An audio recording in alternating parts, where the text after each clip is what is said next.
I grew up poor. My parents fought like cats and dogs, and by the time I was 4, I'd emotionally cut off from the family because it just wasn't safe.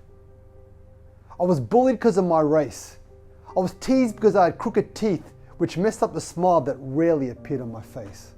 My heart was divorced from my head, but instead of trying to find the love that was missing for me to heal, I just did the good Indian boy thing and became an accountant without thinking about what I really want and how I really feel. 2 years of that, and I found myself depressed, dejected, and confused. Story sound familiar? Transformation tends to follow crisis, and through divine grace, I was introduced to my spiritual teacher, who inspired me not to be a preacher, but a seeker now living in flow.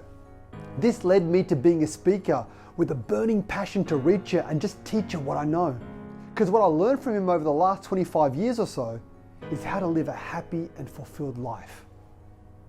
But instead of living in the present, I became obsessed with the future and applied my inspiration with some serious perspiration and achieved everything I could have imagined.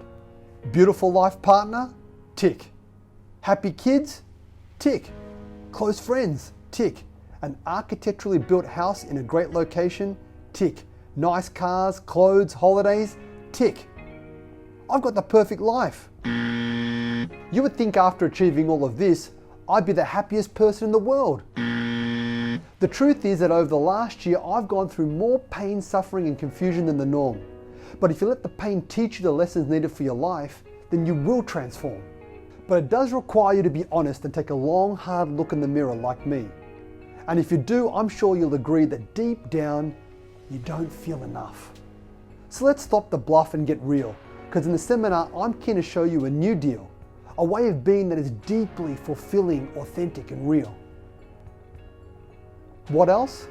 Well, on Saturday the 2nd of November, I will show not what I believe, but what I know. And that's how to access highly inspired and creative states consistently. It's called living in flow.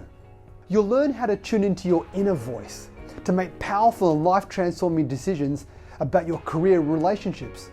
I call it inspired choice. So come to make the shift and invite a family member, friend, or 3, and spend a few precious hours with me. And at the end, I hope you will lead a stress-free, joyful life and learn to just be.